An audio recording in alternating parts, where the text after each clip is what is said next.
Hello, everybody, and welcome to another episode of your favorite Crappypasta reading series. And if it's not your favorite, that's fine.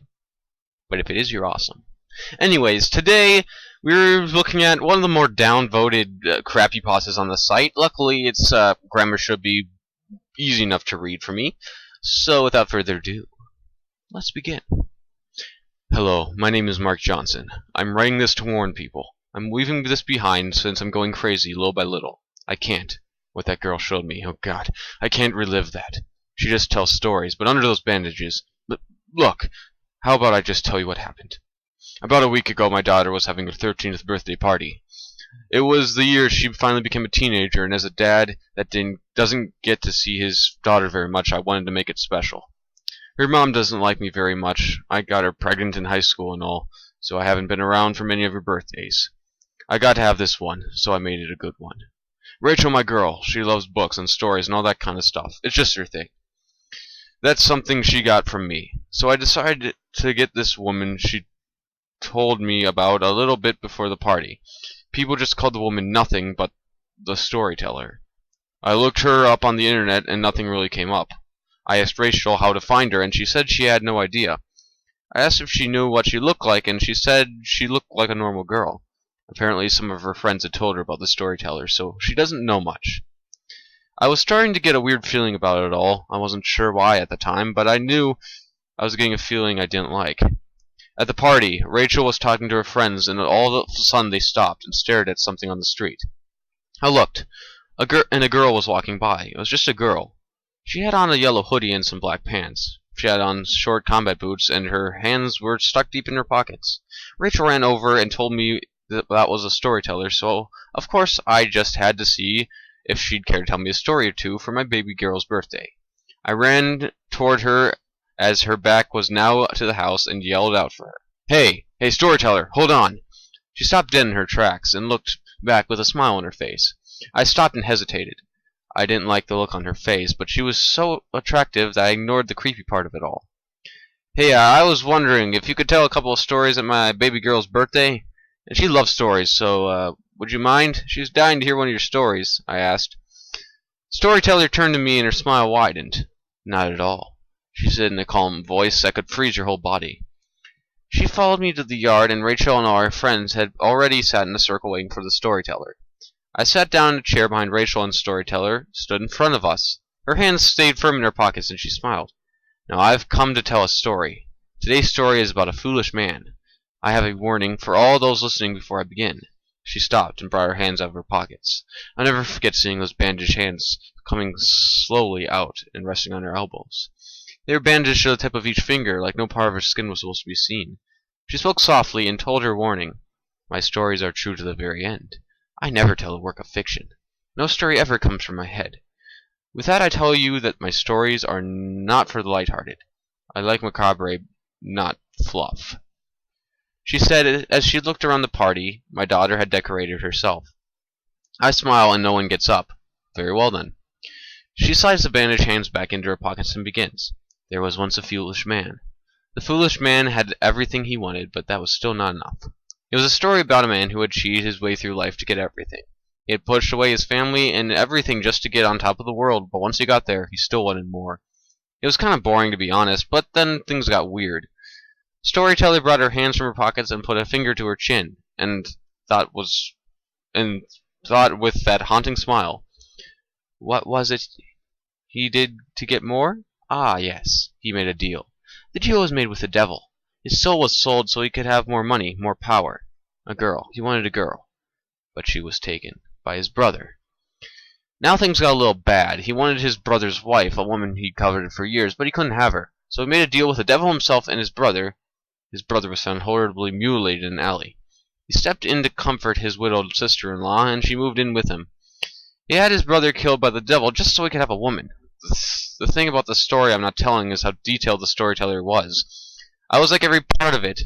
It was just playing out in her head, and she was telling every little thing that happened right when it did. The detail she used to describe when his brother was dying was just horrid. She described every moment, like the knife made on his body, and it was disgusting. See, I like creepy stuff, but that was a little too much. And Rachel, she wasn't for stuff like this. She liked nicer stories, but this was far from what she liked. The story went on and got even worse. The deal the man had made was unclear. The devil said he could have the woman for a hefty price. The man thought it was just his soul, but that was hardly the end of it. The woman he coveted for so many years had died. She killed herself when he was away. He was devastated, and wanted answers.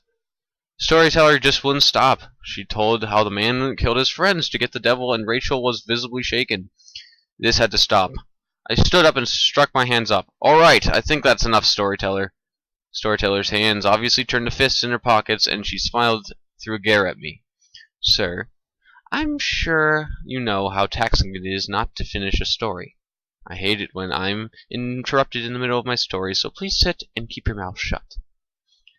I sat back down slowly, and she smiled again. Now where was I? Ah, yes. He met with the devil again. He had left out one important part. He could have the woman, but not for long. From then on out, anyone who had a connection to was good as dead. He could have anyone again. I shook my head at the story. She used more painful detail to describe how the man deteriorated over a 2-week time span. He had pulled much of his hair out and turned to endless drinking. He was a shell of what he used to be, and he had no one to turn to. The storyteller's terrible story came to an end finally when she told the ending. He left a note in front of a wooden stool he stood on, with a rope wrapped about his neck. The note apologized for his greedy and selfish nature, and he just needed it to be over. He needed to get away from it. If he left, then it would be over, and no one else would die. He kicked the stool out from under him, and he hung there until his neck snapped from his shoulder and the man was dead. She smiled and bowed. And that is my story. She turned to walk away, and I stood again. I want to talk to you, Storyteller. She stopped and smiled back at me, and just nodding. I touched Rachel's cold body and walked into the house with Storyteller. She smiled at me as if she knew what I wanted. What was that? It's a 13-year-old's birthday. They didn't need a story like that, lady. She just laughed at me. Her laugh was quiet but loud. It was strange, and it chilled me. I didn't like the feelings I was getting from this woman, and then another question hit me. Why are your hands all bandaged up? She stopped laughing and looked at me with a sinister smile. You want to know about my hands? I nodded slowly, and she bit off the end of a bandage and let it spiral to the ground from both hands. The bandages slid off with ease, and she held her hands out into balled fists and smiled once more. Are you sure? She asked. I shouldn't have nodded at her. She opened her hands up, and the second she did, screams penetrated my skull. Screams, cries, begging for mercy. Everything terrible in the world appeared in my head all at once. I screamed at the sights, and she laughed. My hands hold sorrow, fear, sadness. They tell me stories. If I like it, I remember it. If not, then the dead are just more stains that will eventually be forgotten about.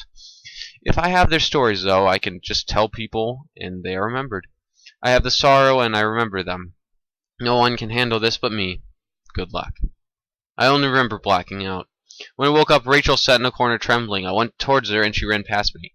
I turned around, and she was in a police officer's arms in my front yard, lied to all of her friends. Dead. I thought that Storyteller had done it, but I looked to my hands, and the blood of them was splattered on me. It was everywhere. I was taken to a mental hospital because, according to my daughter, I was muttering crazy things as I beat them and stabbed them and choked them. So here I was. I'm going to kill myself today. I just thought I should bore everyone first. I've been seeing the Storyteller everywhere. She's in my room sometimes, and she just smiles at me and laughs that quiet but loud laugh. Then she unwraps those hams, and all those images come back into my head like new. It's terrible. I can't take it anymore. I'm going to jump from my window. Whoever sees this, please tell my daughter I love her, and I'm sorry I did what I did.